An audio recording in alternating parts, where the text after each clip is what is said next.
What is misogyny and how is it standing in the way of healthy love? In this episode, I dive all the way in and share the three layers of misogyny and signs that every woman should be aware of. Welcome to the Healthy Love Healing Podcast, where we dive into topics pertaining to emotional intelligence, communication, and inner healing. We discuss how unlearning outdated programming can help you cultivate healthy connections in your life because you are worthy of healthy love. You are worthy of healthy love.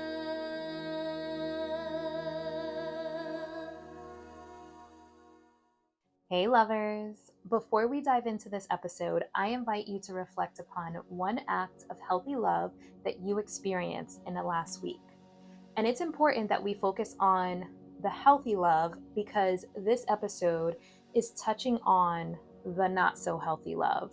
So, this is really important to me, and I've been really worked up lately. One, intuitively, I feel like we're going through a collective womb healing. So, I've been feeling this. I've been feeling led to do the womb healing at Bliss, the Epstein survivors coming forward, us learning about what Cassie went through with Diddy, learning about how many human trafficking and children trafficking that's happening in our world. The shadows are being exposed, and the mistreatment and abuse women have endured is being exposed. And I think while women are speaking up, that's healing the throat chakra, but that's still trauma in the body. That's so much trauma in the body. So it's important that women heal the physical body, the sacral chakra, the womb, in order for them to fully step in their power, feel safe in their body again. So this is something that I am worked up about. And if you know, my passion and purpose is healthy love. But one thing that I know for sure is we cannot have healthy love in a society that is based in misogyny and patriarchy. So we have to talk about this topic. And and I am reading a book right now. It's called Men That Hate Women and the Women That Love Them, something like that. So I'm in a couple of female dating groups where women share their dating experiences, and I see women say, I feel like this guy hates women. Is that normal? And I'm like, yeah, misogyny and patriarchy is alive in our society, deeply ingrained in our society. And some of the disrespect that I hear women share, it's repulsive, right? So this book randomly popped up on Facebook. I don't remember where I saw it, but immediately downloaded it on Audible. And I'm listening to this book and I am repulsed by some of the stories that the author shares of clients that shared with her what happens in their marriage, how men talk to them, how men abuse them mentally, physically, and emotionally. And it just worked me up even more. I was already feeling we're going through a collective womb healing, and this book just made me feel like I have to talk about this on the podcast immediately. And I can talk about some of the surface level things that are standing in the way of healthy love and relationships. But if we don't really dive into the darkness, the shadows, we're just staying surface level. And if you know me, you know I don't like to just stay surface level. So we're going to dive in and address the elephant in the room. So I've recently fallen in love with the concept of elephants because I'm always talking about I'm the person that addresses the elephant in the room. I should get like an elephant tattoo. I probably won't do that, but maybe like a photo of an elephant or a logo, incorporate that in my logo or branding somehow, because I feel like I'm always the one addressing the elephant in the room. So, with all that being said, there's one more thing I want to share before we dive in.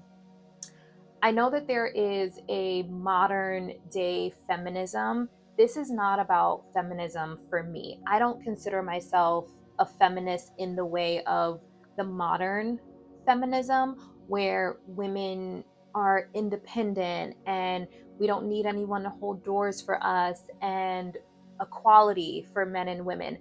I actually don't believe in equality for men and women. I think women should be paid more. I think women should be worshiped. I think women should be revered. I think women should be protected at all costs because we birth life.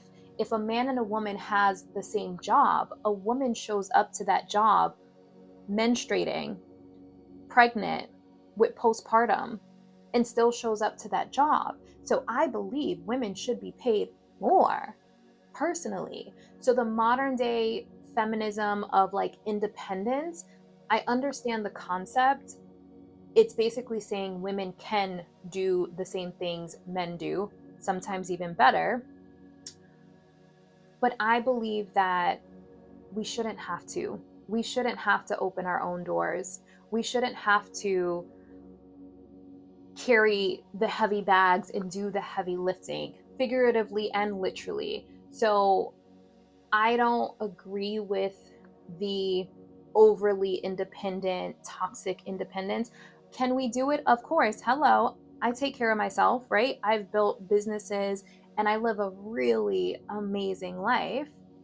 But should I have a man making sure that things are taken care of and opening doors, doing the car maintenance, or paying for someone else to do the car maintenance if they're not doing it themselves?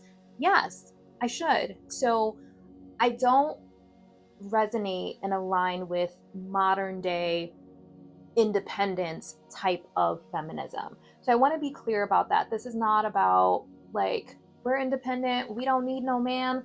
It's not about that. It's not about that. So if any men are listening, let's get that out the way. And I want men to listen to this episode because the misogyny and patriarchy is so deeply ingrained in our society. Some men may be misogynist and not even know it. And also, I'm going to talk about the misogyny that is ingrained in women and how it shows up in women as well. Okay, so the first thing we're going to do is dive into what misogyny is. So I have a lot of notes, bear with me. It's important that we talk about what misogyny is because it's not just hating women, it's also devaluing, distrusting, and seeing women as lesser. And sometimes this is so deeply ingrained, it's subconscious, and men don't even know that they're doing it, and women don't even know that they're doing it themselves. So, the definition of misogyny is the hatred, contempt for, or prejudice against women or girls. It can manifest as verbal or physical abuse, discrimination, and harmful stereotypes, and is often rooted in societal systems like patriarchy, where men hold power and women are largely excluded. It includes beliefs that men are superior to women and that women should have traditional or subordinate roles. Forms of misogyny: verbal and physical abuse. This includes using derogatory language, harassment, or violence aimed at women. Discrimination: treating women differently or unfairly in areas like employment, politics, and education. Social exclusion: blaming women for conflict, expecting them to maintain social harmony, or ignoring or speaking over them. Stereotyping: believing in rigid, traditional gender roles and punishing women who do not conform to them. If you're listening, if you're listening on your favorite podcast platform and not watching the video on YouTube, I'm doing a lot of neck rolls right now. So if you hear a pause, it's probably because I am rolling my eyes or something. Okay, the last one is systemic inequality, a deeply rooted system of discrimination that limits women's rights and opportunities in various aspects of life. So it develops in different ways. It can be upbringing, what we witnessed in our childhood with our mom and dad dynamic, and also religious programming. So then social and cultural influences, being raised with or exposed to misogynistic roles and cultural norms. So this varies from culture to culture. There are some cultures that are more extreme than others. And then there's personal beliefs. So holding beliefs that align with misogyny. And this can be situational, going through a divorce or having your heart broken by a woman. So there's a lot of things that can go into it as to why it develops.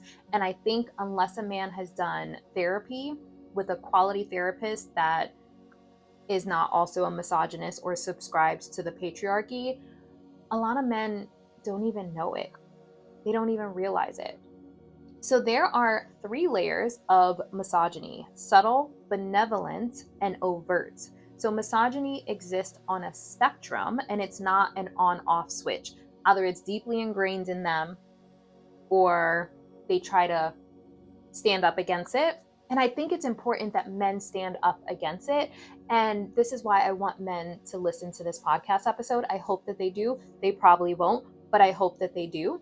Most women are exposed to the first two forms so much as they don't recognize it as misogyny at all. But the last one usually is abusive. So let's dive into the first one. So, subtle misogyny. This is the most common, the hardest to spot, and the most normalized in our society today. So, this is low level behaviors, beliefs, and attitudes that reinforce that women are less capable, less rational, or less important, but in ways that are easy to dismiss. So, some examples are talking over women or interrupting them, rolling eyes when a woman expresses emotion, expecting women to do the emotional labor. This is a huge one. This is a huge one for me personally. I realize having to carry that emotional load is exhausting in connections. And with the healthy love healing method, really encouraging men to focus on emotional intelligence, focus on healthy communication, so women don't have to carry the emotional labor.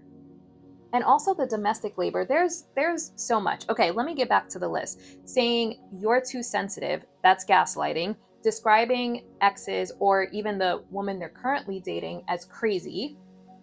Feeling threatened by female success, this is another one that I have a really hard time with. Upon dating, when men learn about me being a business owner, having two podcasts, all the things that I've done, you would think they would be like, damn, she is a keeper, full package, beauty and brains. But no, they get intimidated. Sometimes when people follow me on social and they see everything I have going on, like there's men that literally start acting weird. So yeah, that happens. Complimenting women only for beauty, not for intellect.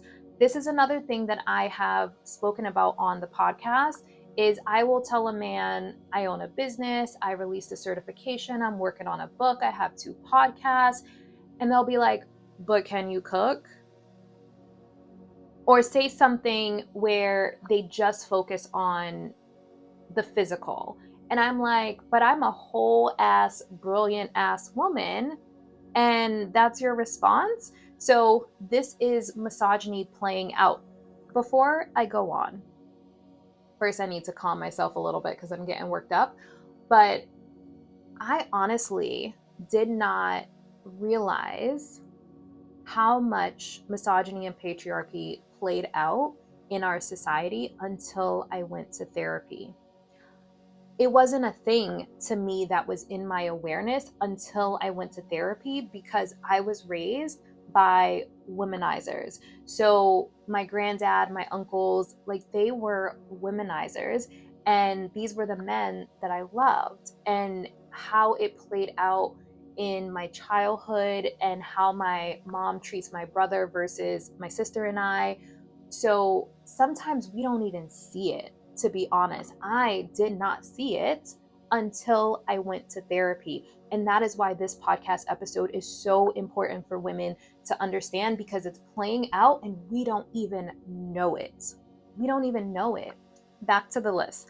Assuming a woman should be the one to cook, clean, organize, and plan. I do love planning, but the cooking, what I just mentioned, right? Calling women females with judgment or other names. There's other names. So, yeah. Acting irritated when a woman has boundaries. I recently had someone start acting different after setting some boundaries. This is why I am so passionate about empowering women, helping them ground into their power, ground into their solar plexus to set the boundaries, because you always know a man's character when you set a boundary. If you set a boundary with a man and he reacts poorly, that says something about his character. And chances are he is a misogynist, whether he knows it or not. This is really important to me for the sake of relationships. A lot of women are struggling in relationships, whether they're single or they're in relationships that are not healthy, wondering why dating is so hard these days, because the wool is being removed from our eyes. The shadows are being exposed to these harmful things. We're in an information age, so we have information at our fingertips to understand narcissism, to understand misogyny, to understand patriarchy, and we can't hide anymore. Everything is being filmed and photographed and posted on social media, so everything is coming to light. And in addition to it impacting relationships, it's also impacting our nervous systems. And you know, I own a wellness studio, so it creates chronic nervous system stress because of the disrespect. And sometimes it's subtle, but walking on eggshells keeps our nervous system in fight, flight, or freeze. Walking on eggshells creates that hypervigilance that doesn't allow us to feel safe in our environment, safe in our bodies. And then if we're being gaslit by the person we're dating or married to, then that creates question. We start to question ourselves. Am I crazy? Am I imagining it? Is it me? And women are programmed to feel it's them, it's me. And that is not healthy love. Okay, so moving on to the second one, benevolent misogyny. This is the one that confuses women the most. I kind of like that word, benevolent. There's something sexy about it. I mean, maybe not. Like, maybe I shouldn't say there's something sexy about it, but anyway, it's a fun word to say, benevolent. So the second one is benevolent misogyny. So this is the one that confuses women the most. So this looks like behaviors that look protective, romantic, or chivalrous on the surface, but underneath, they are rooted in the belief that women are weak, fragile, or in need of male control. It may feel like love at first sight, but reveals itself later as control. So, examples are, let me decide for you. I know what's best. I just want to protect you, which within reason, right? So, I think that this is all about nuance and the subtle differences. You know how they say there's a thin line, there's that fine line? Because we want a man that is protective, but when does it cross the line of control? There's a difference between protection and controlling. So, jealousy framed as love, wanting to pay for everything to create financial control later.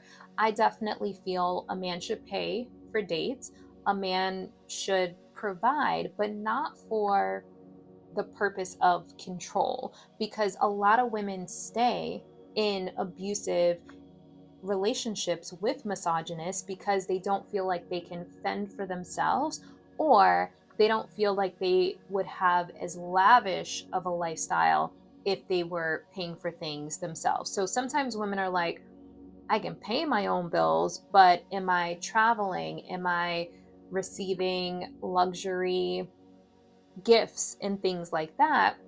So sometimes it is for the luxurious lifestyle and not just, you know, a woman may work and make her own money, but it's not as extravagant of a lifestyle unless she's with a man.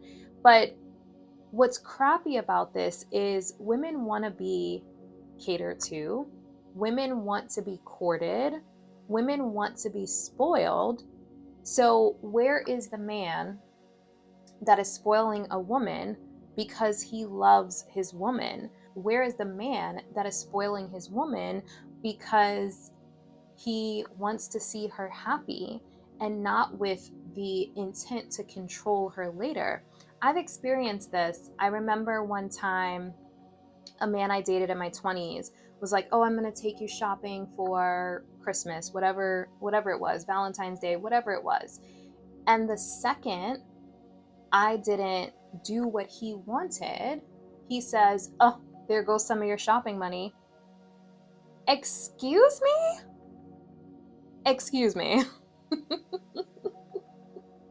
Let me get back to the list. Okay. So, insisting on being the decision maker, you shouldn't work this much, I'll take care of you. Now, women want the soft life these days. So, I think that, again, nuance and the fine line. There was a video that I saw recently. I want to find this post and put it in the show notes. I saw it on Instagram. The woman is a model, or she was like Miss Nigeria or something like that. So she's a gorgeous woman who is married to a man and they're having a baby. Super cute couple. And he says he pays for everything and he puts money in her account, her own personal savings account. So this way, it's not control. If she ever wanted to leave, she could. So it's not, I'm paying for things to control her, because if she wanted to leave, she has money in her own account. So I think that just because a man pays for things, just because a man is encouraging a woman not to work, especially if she's pregnant or wants to have children, I think we're in very challenging times. We live in a hustle culture. And if a woman is trying to prepare her body for pregnancy or is pregnant, I don't think she should work if she doesn't have to. So I don't think that if a man is encouraging a woman to not work or says you don't have to work if you don't want to, that doesn't automatically mean he's a misogynist. It's if he uses that to control the woman. Overprotectiveness disguised as care. I don't want you dressing like that around other men. First of all, no man should be telling a woman how to dress. No, period. Getting offended if they don't accept help, but I'm a man. So I think if the protect and provide is too much, so it's all about balance, right? Like too far on the other end of the spectrum where the woman doesn't have any autonomy and the man has to make all the decisions, that's problematic. So this one is where it definitely is tricky because it feels sweet at first. And I think a lot of women want that. They want to feel provided for and protected. So we want that at first, but then when it turns into control or manipulation, that's when it becomes problematic. And I remember one time I asked this question: how do we know if something is love bombing or someone just genuinely interested in us or loves us? And only time will tell. So when someone does something, you don't know their intentions right away. And we want to be spoiled, we want to be catered to, right? We want to be courted. But then do they use that against you later? Do they use that as manipulation later? Do they use that as control? And control can also look like if you don't do what they want or act the way they want, they start to withhold their attention. And then women step it up and do more to try to get back to the way things used to be. And that's also another form of manipulation. So sometimes it's over time and we don't know right away. So I feel like women connecting to their body, feeling safe in their body, and listening to their intuition. So when the signs start to happen, they're in our awareness. My therapist used to always say, Niajae, there's always signs. And so that echoes in my mind now. And that's why I said, I honestly did not realize how deeply ingrained the misogyny and patriarchy was in our society until I went to therapy. So the benevolent misogyny is most likely to trap women in long term dysfunctional relationships, but it was masked as devotion. And that's the thing. We want a devoted man, but a healthy devotion, not one that is based in control and manipulation. A man that wants to provide for his woman so she could be the best that she can be, wants to see her smile, wants to nurture her and make sure she has everything she needs, because he knows that when a woman is provided for, she thrives, she flourishes. And when the woman is thriving, the household is thriving. Okay? So that man that's devoted to his woman, to his queen, to his goddess, like we want that. But there's the devotion that's really masking control and manipulation or narcissism. And then there's true healthy devotion. And we want the healthy devotion. Where are those men? Where are those men? Where do we find them? Okay. All right, so number 3 is overt misogyny. So this is the easiest to pinpoint because it is dangerous. So this is blatant disrespect. This is hostility, and this is hatred towards women. So calling women bitches, gold diggers, whores. There's so much disrespect that's happening on subtle levels and also on more extreme levels. And I think it's being spoken about, light is being shined on these topics. I started watching All's Fair, I think that's the name of it, with Kim Kardashian. They're all lawyers. And I watched the episode where the Black woman was drugged and sexually assaulted. I will say it pissed me off, but the thing is, this is happening every single day. So these Facebook groups that I'm in, women share these experiences. So that's a TV show, but this is happening to women. There was one story, this one really bothered me. There was a story where a woman shared she hired someone to help her move, and the guy that came to help her move sexually assaulted her. This is happening right under our noses. Human trafficking is happening right under our noses, right in our backyards. And so then women are like, oh, but why is dating so hard these days? And we're blaming it on the dating apps when really there's so much misogyny and patriarchy deeply ingrained in our society. So when you look at really amazing women and why they're still single, it's because they don't tolerate the unhealthy, toxic, or abusive behavior. And there are women that do tolerate it. You hear of celebrities that were abused mentally, physically, or emotionally. So there are powerful women that just have internalized the misogyny that still deal with it. But that is why this podcast episode is so important. If we're going to talk about healthy love, we have to address the stuff that's standing in the way of the healthy love. Okay, back to the list. Believing women shouldn't vote, lead, or be in certain careers. Rage towards women who say no. This is another huge one. Men feeling like women shouldn't say no, even if they're in a relationship. So the unspoken expectation that a wife should always give a man sex. Now, granted, there's a lot of times where you hear once you get married, the sex comes to an end. So there are women that stop giving their men sex, but there are women that give their men sex out of obligation and not actually enjoying it. And then men being frustrated at the woman saying no, or even not allowing her to say no. This is happening every single day. So, addressing the elephant in the room. physical intimidation or aggression, sexual coercion, and this happens on so many different levels. Men abusing their power. If you hear about in corporate America or even in the military, men abusing their power and rank, it is happening every single day.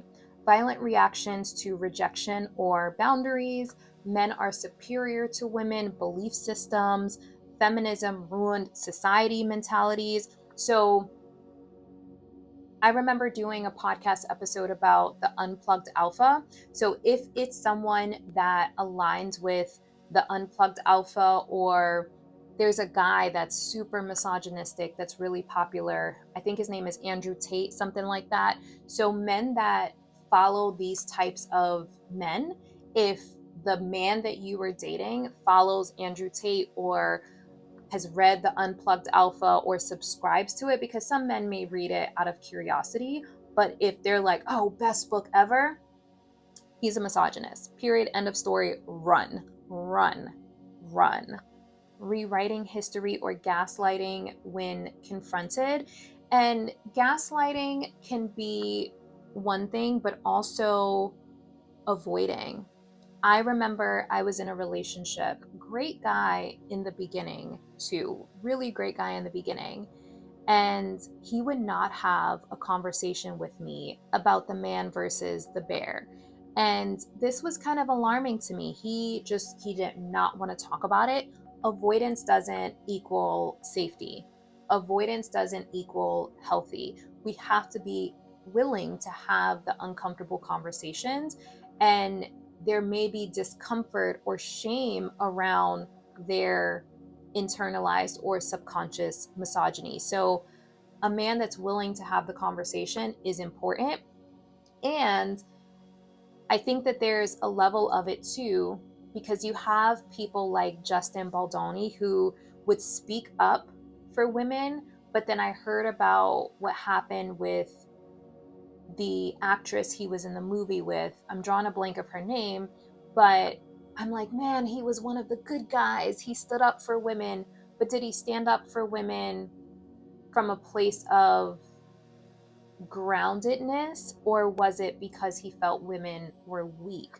So was it a subtle misogynistic tactic? We don't know. I don't know all of the details of what happened with the actress. So it was the movie It Ends With Us. Powerful movie. Definitely one that I recommend going to see. But there was a huge lawsuit case situation with how he treated her. And I'm like, man, he was one of the good guys. We need more healthy masculine standing up for women.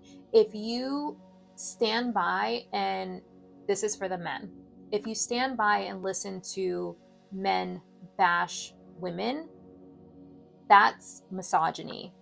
If you stand by and watch a man mistreat a woman, whether he's cheating on his girlfriend or wife or anything like that, that's societal misogyny. It's so deeply ingrained that like say something, right? Like, where are the men that stand up, that have integrity, that have morals, that have values?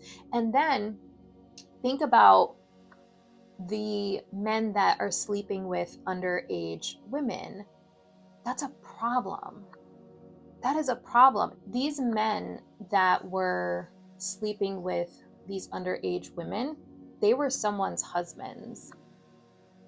They were someone's dads. They were someone's boyfriends. And so these men are out in the world, probably have beautiful wives at home, probably have beautiful daughters at home, but sleeping with 15-year-olds, sleeping with 8-year-olds. It's disgusting. So when we have men like that, and there's locker room talk or any suspicion of pedophilia or mistreatment or abuse or infidelity, where's the healthy masculine that stands up and says, that's not okay? right? So I think when we think about a man protecting and providing, protecting to make sure no one grabs her in the street, but protecting her where you're not talking bad about her to the boys, where you're not sleeping around on her, where you're not turning a blind eye to her needs. It goes deep. And in order for us to have healthy love, we definitely need healthy masculine energy. And I just find that there's such a huge gap of the toxicity, the misogyny, the patriarchy, and then the healthy masculine, the healthy devotion to women, to queens, to goddesses. So the overt misogyny is dangerous, it's abusive, and it often escalates.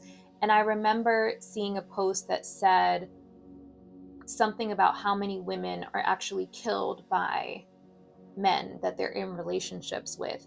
This is happening under our noses. And women rarely start with men who show overt misogyny up front. So it's typically something that is subtle, that builds and escalates over time. And one thing that I hear often, and the woman mentioned it in the book, which is why I'm bringing it up, women will say, well, at least he doesn't hit me. Well, at least he doesn't hit me. And make excuses, but mental and emotional abuse is just as bad. Sexual abuse is just as bad. And sometimes women don't know that they're being sexually abused. If he is not listening to you, if you say slow down or stop, and he keeps going, that's sexual abuse. And I think that the misogyny is so deeply ingrained in our society, it's not viewed as that, but that is sexual abuse. And that causes a woman to dissociate and disconnect from her body, disconnect from her womb. And I've had to make a commitment to myself because I remember in the past, long time ago, before therapy, I would maybe not be enjoying it. And I'm just like, ugh, I hope he hurries up, you know? And it's over with. But that was me betraying my body. And I made a commitment to myself. I am not going to betray my body. I am not going to self abandon so he can get his rocks off. And then I'm left like, you know, not pleased and unhappy and not feeling safe in my body. We need to feel safe in our bodies, period. So I think that healthy masculine is prioritizing a woman's safety, mentally, physically, and emotionally. Whew. Okay, let me take a deep breath so I can calm down. You see, these topics work me up. Okay, so why this is important. Most women only recognize misogyny when it becomes blatant. So understanding the spectrum matters. It's important because most women only recognize misogyny when it becomes blatant. But by then, you've already been trained to shrink, to second guess yourself, to minimize your needs, and to tolerate disrespect. The real danger lies in the subtle and benevolent forms because they feel normal or even loving in the beginning, depending upon what you grew up around. And that's why I shared I grew up around womanizers, my uncles, my granddad, and I love them. So I didn't see a lot of the behaviors as problematic until I went to therapy. A quality therapist, a quality healer or wellness space like my studio that is bringing these things to light is important because so many women don't even notice half of these things. I didn't notice half of these things until I went to therapy. And this does impact our nervous systems and our well being. Subtle misogyny equals micro dysregulation. Benevolent misogyny equals nervous system confusion, hypervigilance, walking on eggshells. And then overt misogyny equals trauma and shutdown responses. constant dissociation, disconnecting from your body. And you have to disconnect from your body if you have painful sex, if your partner is forcing themselves on you, or you feel obligated to please them sexually. It definitely impacts our health. And that's why so many women are experiencing autoimmune diseases. So lastly, I want to share how to spot a misogynist. So interrupting you while you're talking over you, dismissing your opinions, calling women names in a derogatory way, getting angry when women set boundaries, believing a woman should submit, know their place, and be less emotional. And the whole submit thing, I think that's a dicey topic that has a lot of layers, because I think when a man leads in a healthy way, like healthy leadership, I think a woman will want to follow his lead. But I think that there's so many unhealthy and toxic dynamics of expecting a woman to submit that it gets a little dicey. Expect nurturing support and patience, but gives none back. Now, this is huge with misogyny. So they expect women to be domestic, but then the woman receives chopped liver, right? That's problematic. And that's why, again, so many women are facing autoimmune diseases, because they're expected to do everything for the household, especially these days with women having to work, because typically, in today's economy, we need two incomes for this crazy economy. And so women are still expected to do all of the domestic stuff, take care of the kids, and work. It's insane. Blame women for men's behavior. She provoked him. What was she wearing? This is another one that really infuriates me. A woman should be able to say no and have autonomy. It doesn't matter what she has on. It doesn't matter if she was flirting. It doesn't matter if she wanted it and was mid sexual act. If she says no, it is no. Period. End of story. A woman should always be able to say no at any point. And women were guilted from a young age. How many times did I hear about blue balls growing up when you first started having sex? Oh no, but we got to finish, or we got to keep going because I'm going to have blue balls. Guilting women for sex. Like, let's talk about some healing our inner teenager, and knowing that, like, no, absolutely not. If a woman says no, it's no. It doesn't matter. It doesn't matter. Okay. Hold double standards. So a man is free to do whatever he wants, but if a woman does it, it's a problem. Gets uncomfortable or defensive when women succeed. See women as competition or threats. There's a lot of that. I experience a lot of that. Uses financial control or decision-making control. Describes his ex as crazy, dramatic, or toxic without taking accountability. I started noticing on dating profiles the men that are like, oh, I want a woman that's drama free, or I want a relationship that's drama free. Usually, that's an indication that he wants to be able to have his toxic, misogynistic behavior without a woman speaking up. Okay? Okay. Dehumanizes women by rating, judging, or ranking them. Sexualizes women constantly or views women as an object. And this happens a lot. I mean, men just viewing women as sex, right? Expect emotional labor from women, but offers none. So, again, not contributing any emotional intelligence or communication, expecting women to do all of the emotional labor and figure everything out. And women are always thinking, like, oh, how does he feel? And did I do something? And like, how do I make him happy? It's exhausting.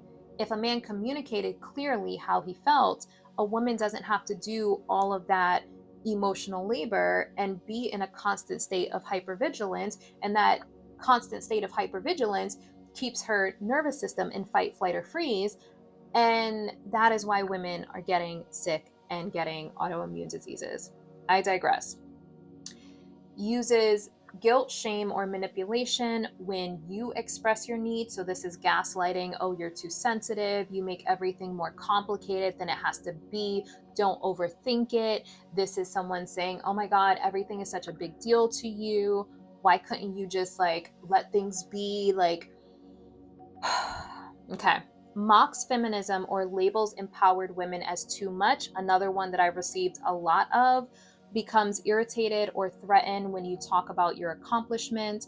Feels entitled to your body, your time, or your emotional availability. So, this is someone not respecting boundaries. Views women as inferior drivers, leaders, thinkers, or decision makers. Says things like men are logical, women are emotional, as a way to silence you or prove a point. This happens every single day, and we don't realize that it is misogyny that is deeply ingrained in our society. So, how this looks in women when women have internalized misogyny is believing men deserve more empathy or softness, blaming other women before considering their experiences, also victim blaming. One of the things that I know, and I've experienced this myself because of my past, and I can say I, again, didn't know how bad it was until I went to therapy. So, a lot of my views before therapy, I apologize. Just energetically, I just want to send out an apology. But I remember thinking with Bill Cosby, the victims that went back, and it happened multiple times. I remember thinking, but why did they go back? If he abused them, if he sexually assaulted them, if he drugged them, why did they go back? Right? I remember wondering this and not understanding, but that internalized misogyny, those women felt, well, he's Bill Cosby. He's using his power as control and manipulation. And sometimes women think that they owe their body to men, especially powerful men. Look at how many sports players and wealthy men just have easy access to women. Women will give themselves over to powerful men with no question because of internalized misogyny. Women don't value themselves, they don't value their body, and they will hand it over to powerful men. We've been programmed to do that, and it is a problem. And I believe more women are standing up and saying no. More women are standing up and saying, this is not what I want. More women are valuing themselves and valuing their body, which is why I say we're going through a collective womb healing, and it is time, and I am here for it. So, another way internalized misogyny shows up in women is shaming other women for boundaries, for standards, for sexual freedom, and for empowerment. Now, I've experienced this from women. My first music video, if you didn't know, I used to do music, and I had this music video in my 20s. I was so comfortable and empowered in my sexuality, and I did this music video, and I remember women in my life that I love saying, that video is too sexy. No man is going to want to wife you. Actually, this was like someone I considered a little bit of a best friend, kind of. I went to high school with her and we talked often. No man is going to want to wife you if your boobs are always showing, if your cleavage is always showing.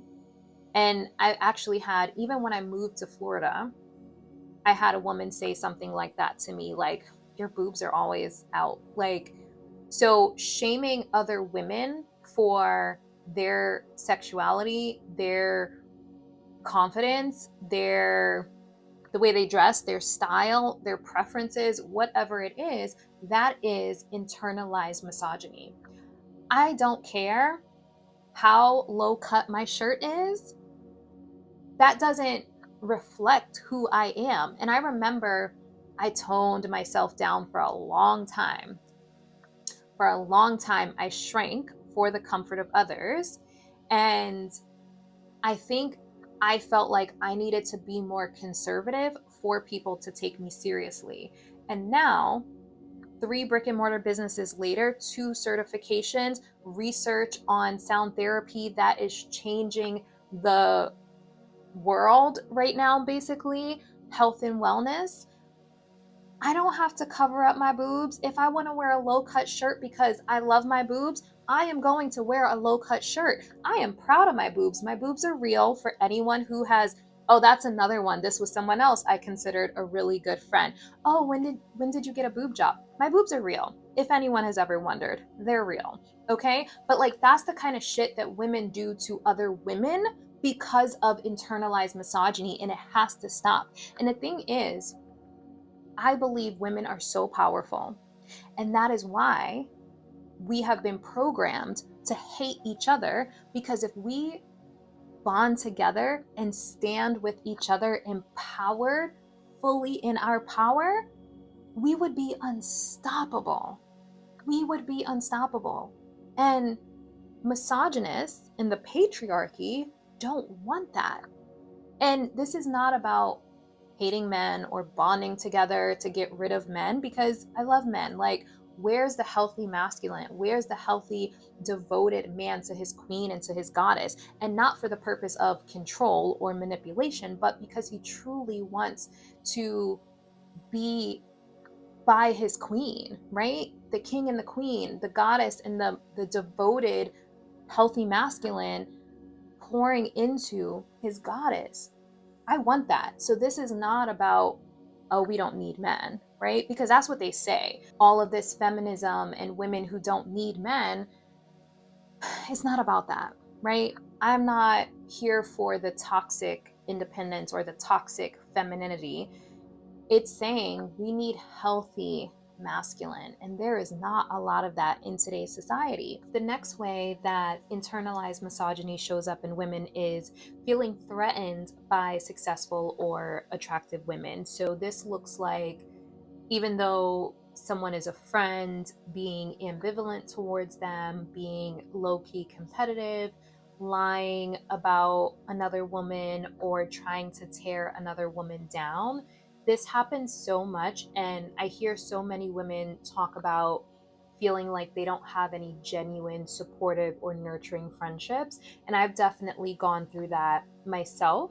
I believe we are stronger together. I believe when we come together and support each other, we can get further. And I feel like we're built for community, we're built for connection.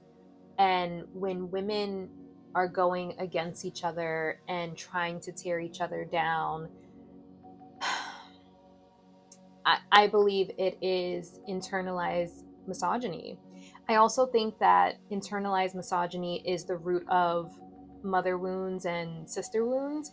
I believe that women that have internalized misogyny probably treat their daughters not as nurturing and loving as they can.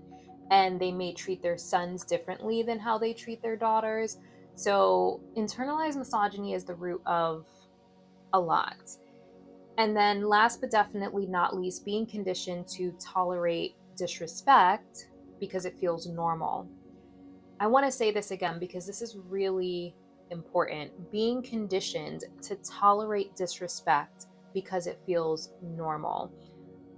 Disrespect, abuse, and manipulation and control is so normal for women that they don't even realize they're in unhealthy situations.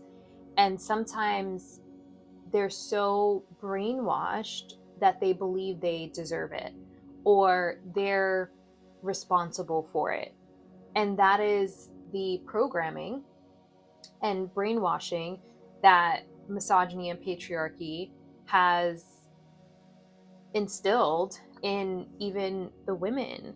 So, this is definitely a huge topic, and it's one that is really important for us to look at, discuss, and continue to have these discussions, because without noticing this and having it in our awareness, it impacts our safety, it impacts our nervous system regulation, it impacts our ability to choose healthy partners. And when I went on my healing journey, started therapy, and started looking at some of these things, how I date now is definitely different. And the thing about it is, sometimes men can come off super charismatic, super loving, and warm and attentive. So we don't always pinpoint it. But what happens is, when you set a boundary, you see their character. When you speak up for yourself, you see their character. For a woman like me who runs a business, when I have something good happen, you see their character. So you don't always know in the beginning, but like my therapist says, Niajae, there's always signs. So any woman listening to this, there's always signs. So noticing the signs, and even if he's attractive, even if he's wealthy, even if he's good in bed, because we know that gets the women every time. We know we have to choose ourselves and be self-loyal, choose safety. So even if you're like, oh, but he's so hot, oh, but like, choose safety, choose your nervous system, choose honoring your body, choose honoring your womb. And I know that everyone has bad days, everyone has bad situations that happen that challenge them in life. So maybe not the first time something is revealed or something happens, but the framework that I've adapted for myself is: first time, shame on you. Let's have a conversation about it. Let's establish some boundaries. Let's establish some values, integrity. And there's different levels of integrity. Something that I may feel is out of integrity, someone else may feel like, oh, this is not a big deal, right? So, really establishing those boundaries, values, morals. So, first time, shame on you. Second time, shame on me. Third time, I'm just being an idiot. So that's kind of how I view it. And not to have any negative self talk, but basically saying, if it happens a third time, it's now a repeated pattern, because sometimes people don't know. So giving them the benefit of the doubt the first time, having a conversation about it, going to therapy, whatever the case may be. But if it happens a second time, okay, now it's a problem. Third time, it's a pattern. And once you see it's a pattern, things are not going to change from there. So allowing people to show you who they are and believing them the first time. Can people heal from misogyny? Possibly. But it's also like, can people heal from being a narcissist? They say that you can, some people say that you can't. So it's one of those things where it's so deeply ingrained. How much time do you have to dedicate to this person doing the deep inner work? And we live in a society where maybe people think like, okay, I'm going to go do ayahuasca and come back and be a better person, not be a misogynist, not be a narcissist. If that's what floats your boat. But I think that it's really important to look at this and be realistic about situations. Now, I know within reason, because there's going to be people that are already married. There's going to be people that already have children with people that they may be like, yep, he's a misogynist. And so when you're legally married, when you have children together, it makes it more complicated. And so this is not to say, leave your husband, leave your baby daddy, never talk to them again. It's not to say that. But if you recognize that you are in an unhealthy, abusive, and abuse is not just physical. So if you ever found yourself saying, well, at least he didn't hit me, there's still mental and emotional abuse. And there is also sexual abuse, even if you're in a relationship with someone. So if you find that any of this resonated, one, I want to say thank you for listening and being open to receive the information and choosing yourself to heal, grow. And it's important to seek help because family usually are not able to help with situations like this because family is sometimes where some of this originated, and friends are not always able to help with situations like this because maybe they're in their own unhealthy relationship. So seeking professional quality help to help you navigate this. I do believe a lot of issues can be worked through, and I also believe that there are certain things that are just deal breakers and non-negotiables. So that's going to vary from person to person, and each person has to decide what that looks like for them. But I do believe that if we can face this, the misogyny and patriarchy that's deeply ingrained in our society, and do our inner work, the men and the women, that's how we start to dissolve the stuff that's standing in the way of the healthy love that we desire. I want to say again, this is not about feminism or independent women and women bonding together and forgetting about the men. It's not about that. I want to see healthy masculine. I want to see the man that is in healthy devotion to his queen, to his goddess, and they come together and be a power couple and loving and supporting and nurturing towards each other. I want to see that. And in order for that to happen, we have to clear out these shadows. We have to face these shadows. I think if a man cannot have a grounded conversation with me about misogyny, and even if he feels he's healthy masculine, be able to say, no, I see the toxicity in our society. If he can't see it, if he's defending men rather than saying, I'm sorry that women have had to deal with this, most likely we cannot be together. Most likely. Because if a man cannot say,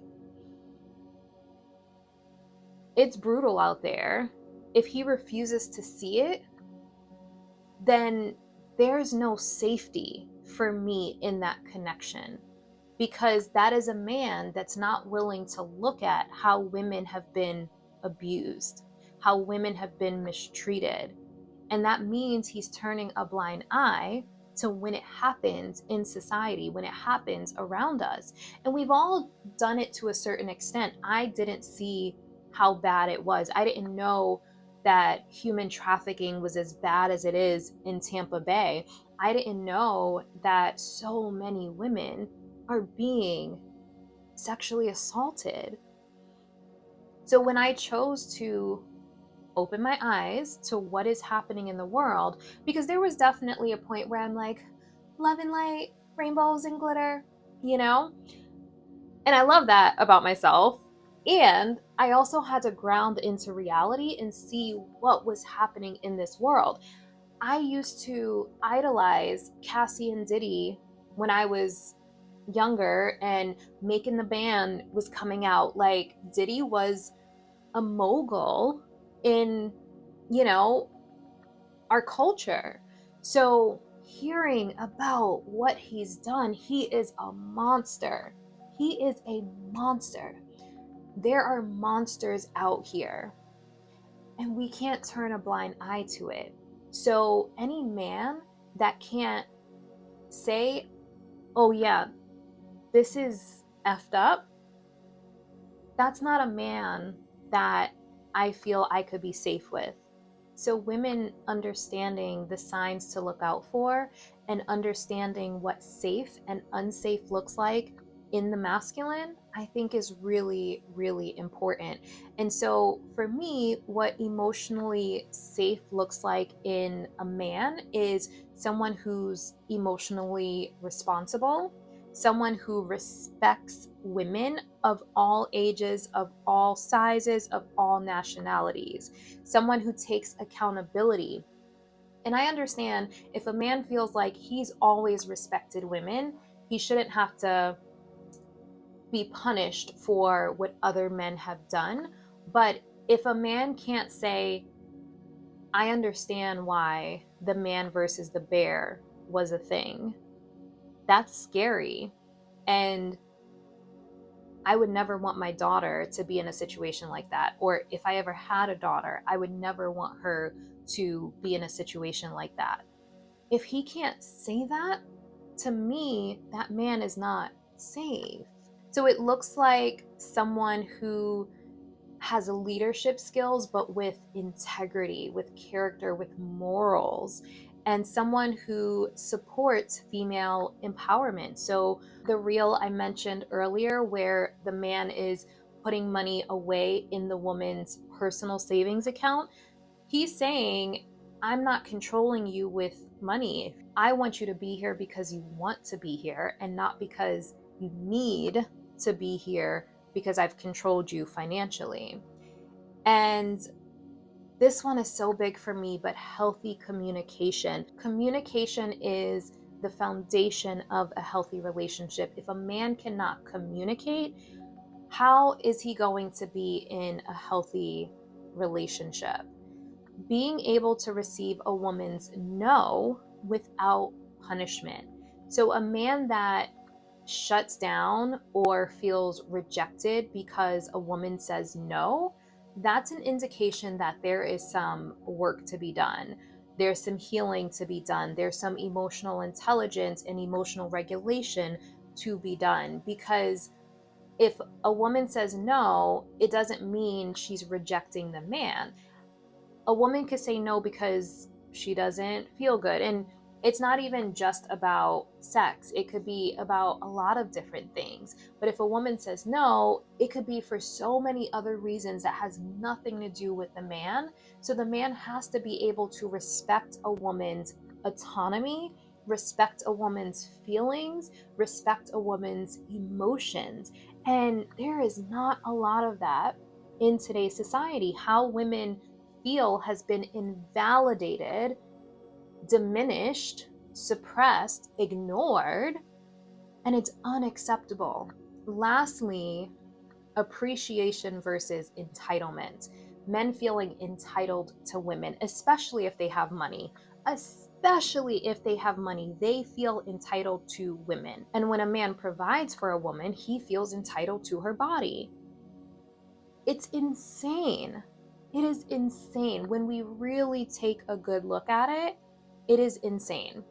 So, what I plan on doing is creating some quizzes over the next few days. So, we have a holiday coming up at the time of recording this. So, I have a few days off. And what I'm going to do is create two quizzes: a quiz for men.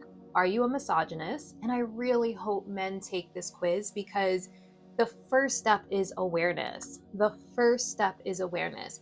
And then I'll have a quiz for women. Have you internalized misogyny? And I'll be very honest, I had internalized misogyny from my upbringing until I went to therapy and I faced it and I healed the generational and societal programming that was programmed into me.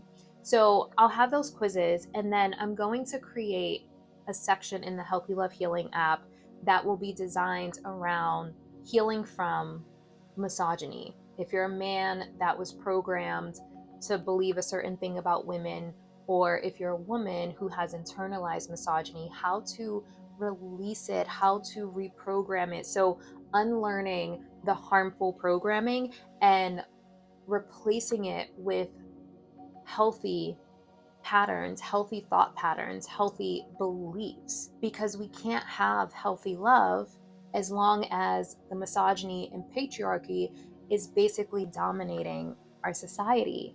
There is a lot of work to be done, but I believe we're here for it. I believe the collective womb healing is happening where women are healing from this very thing. So, if you're here for the healthy love, if you're here for the healthy masculine to be in devotion of his queen, of his goddess, I'm here for it.